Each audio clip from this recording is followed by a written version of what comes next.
ये तस्वीरें जयपुर की है। अचानक जयपुर के एक पॉश इलाके में एक घर में तेंदुआ घुस आया। इस घर में और आसपास के इलाके में हड़कंप मच गया। लोग अपनी जान बचाने की सोचते रहे। कुछ लोग आतुर इस बात को लेकर थे कि वो तेंदुए को नजदीक से देख लें, लेकिन वो भी डरे सहमे थे और उतना ही डरा सहमा ये तेंदुआ भी था। आखिरकार इस गहमागहमी के बीच वन विभाग के कर्मचारियों को इसकी सूचना दी गई और बड़ी मशक्कत के बाद आखिरकार कैसे इस तेंदुए को पकड़ा गया, आप भी देखिए। जयपुर के मिलाप नगर के एक घर में सुबह सुबह लोगों की नजर इस तेंदुए पर पड़ी। तेंदुए को देखते ही हड़कंप मच गया। लोगों की भीड़ देखकर तेंदुआ डर गया और मकान के एक हिस्से में जाकर छिप गया। यहाँ से उसे समझ में नहीं आ रहा था कि वो जाए तो जाए कहाँ। मिलाप नगर घनी आबादी वाली कॉलोनी है। यहाँ से जंगल करीब 5 किलोमीटर दूर है। बताया जा रहा है कि तेंदुआ वहीं से भटक कर यहाँ आ गया।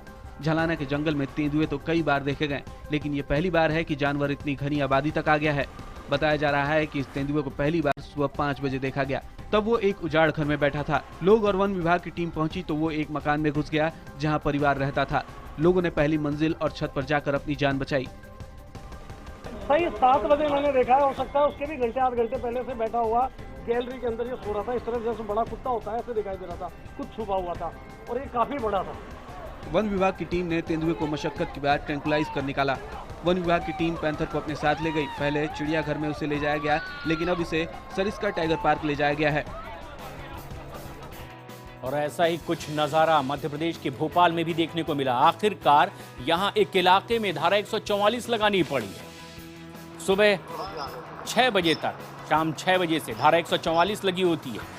कलियासोत से केरवा तक का ये पूरा इलाका बाघ की मूवमेंट की वजह से धारा 144 से घिर गया। दरअसल बाघ जंगल से शहर की तरफ आ गया और आखिरकार इस बाघ को खदेड़ने के लिए हाथियों के एक दल को भी तैनात किया गया। शुक्रवार शाम हाथी और बाघ का आमना सामना हो ही गया।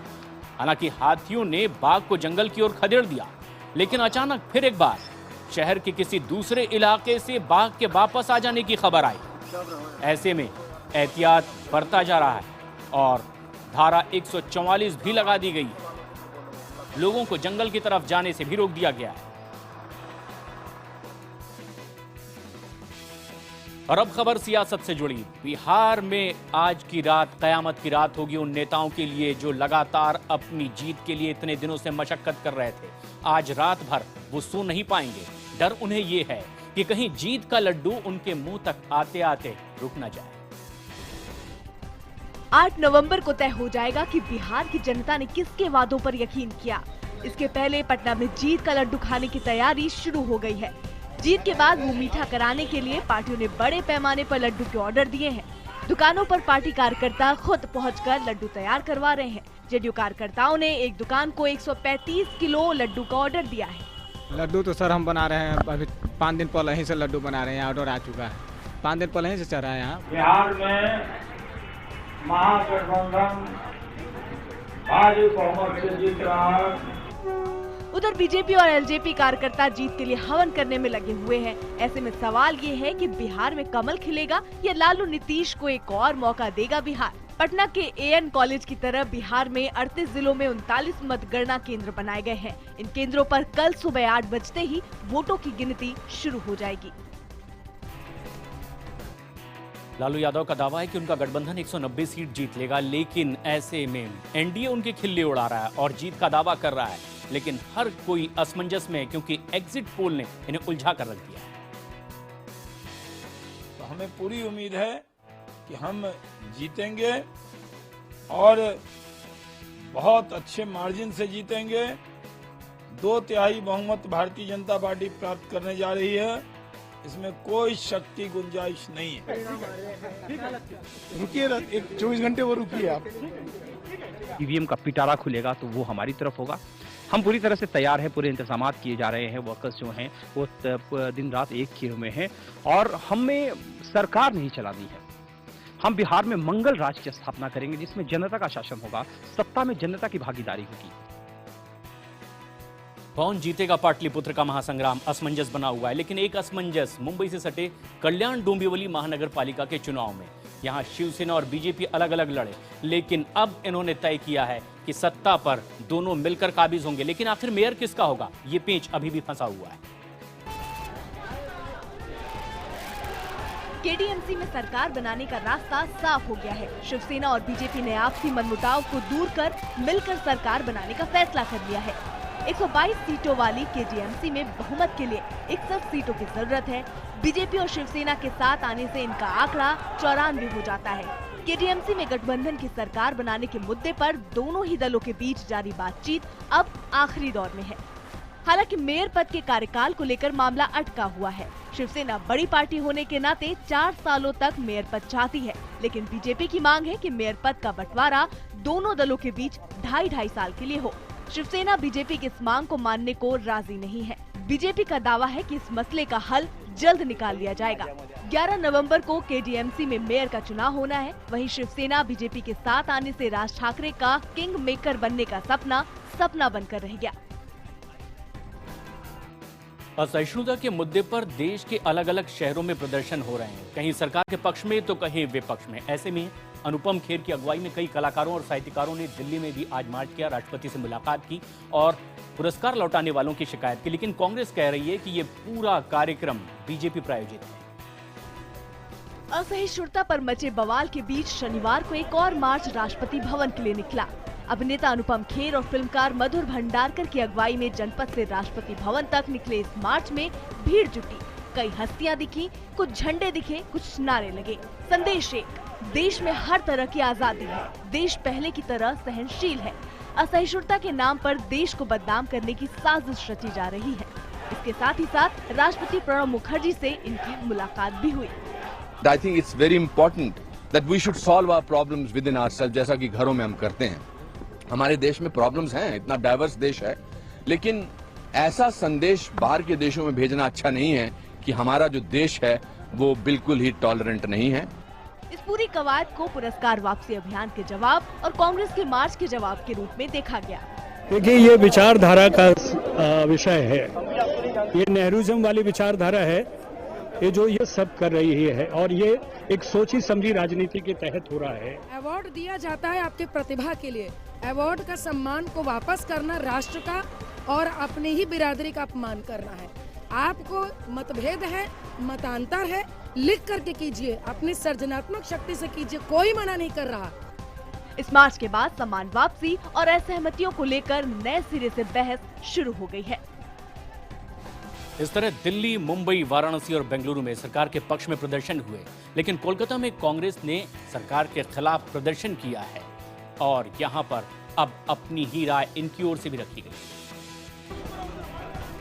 एक तरफ दिल्ली के नेशनल म्यूजियम से राष्ट्रपति भवन तक सहिष्णुता के समर्थन में मार्च फॉर इंडिया निकाला गया, तो दूसरी तरफ साउथ कोलकाता डिस्ट्रिक्ट में कांग्रेस ने भारत में बढ़ती असहिष्णुता के खिलाफ एक रैली निकाली। जिस वक्त जनपद से राजपथ होते हुए राष्ट्रपति भवन के बाहर हलचल तेज थी, उसी वक्त दिल्ली में ही कांग्रेस के उपाध्यक्ष राहुल गांधी पंडित नेहरू की 125वीं जयंती के मौके पर एक सम्मेलन में बोल रहे थे। राहुल ने एक बार फिर कहा कि देश में डर का माहौल है और इसके लिए आरएसएस की विचारधारा जिम्मेदार है। The first time in the history of our country, a fascist organization that is openly opposed to the ideology and values of the Constitution has acquired decisive power over the Union. The stated purpose of the RSS is to establish a theocratic, autocratic state in India. Intolerant लोग ही खुद मार्च कर रहे हैं, ये बहुत, इसको कहते हैं एक चोरी और सीनाजोरी। असहिष्णुता पर मार्च फॉर इंडिया, लोकतंत्र में विरोध और अभिव्यक्ति की आजादी सबको है, लेकिन अब वक्त है असहमति पर सहमति बनाने का। कमल हसन और अनिल कपूर जैसे कलाकारों ने भी सहिष्णुता असहिष्णुता के इस जंग के बीच अपनी जुबान खोली है और उन्होंने कहा है कि वो अपना अवार्ड नहीं लौटाएंगे।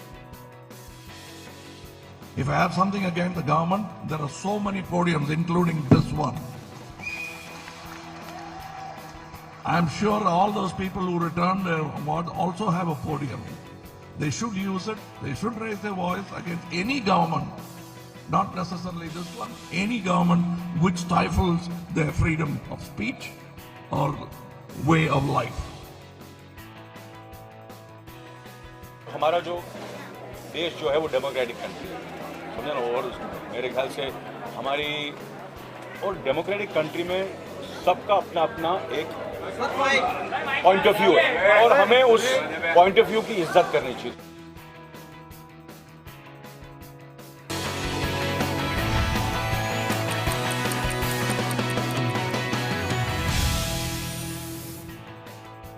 कश्मीर पहुंचे पीएम मोदी ने आज जम्मू कश्मीर को दिवाली का बम्पर गिफ्ट दिया है। अब तक का सबसे बड़ा आर्थिक पैकेज 80,000 करोड़ रुपए का।